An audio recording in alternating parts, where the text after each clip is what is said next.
नमस्कार मंडळी, स्वागत आहे तुमचं महामाहिती या आपल्या यूट्यूब चॅनलवरती। पुण्याची जी 4186 घरांची माडाची लॉटरी आहे याबद्दलची एक महत्त्वाची अपडेट आहे, ती म्हणजे या सोडतीचा दिनांक आता जाहीर करण्यात आलेला आहे। जसं की तुम्हाला माहितीच आहे, या सोडतीसाठी पुणेकरांनी अतिशय उत्स्फूर्त असा प्रतिसाद दिला होता आणि जवळपास 4186 घरांना 2 लाखाहून अधिक अर्ज आले होते। त्यामुळे याची जी नियोजित तारीख होती ती 11 डिसेंबर अशी होती। ती 11 डिसेंबरची सोडतीची तारीख ही पुढे ढकलण्यात आलेली आहे आणि त्यासंबंधीची माहिती म्हाडाने दिलेली आहे।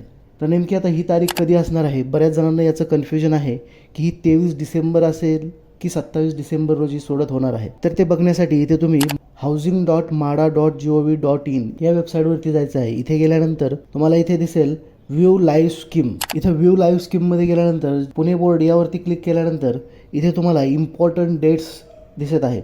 या इम्पॉर्टंट डेट्सवरती क्लिक केल्यानंतर तुम्ही इथे पाहू शकता जी खाली तारीख देण्यात आलेली आहे त्यामध्ये 23 डिसेंबर ही जी तारीख आहे या दिवशी अर्जांची छाननी करून अंतिम यादी देण्यात येणार आहे आणि जी सोडत होणार आहे ती 27 डिसेंबर रोजी दुपारी 12 वाजता याची सोडत होणार आहे। म्हणजे येणाऱ्या 27 तारखेला म्हाडा पुणेची 4186 घरांची सोडत होणार आहे। तर नक्कीच ही माहिती आवडली तर व्हिडिओला लाईक करायचं आहे, आपल्या मित्रांना देखील शेअर करायचं आहे, जेणेकरून अशाच अपडेट तुमच्यापर्यंत येत राहतील। धन्यवाद।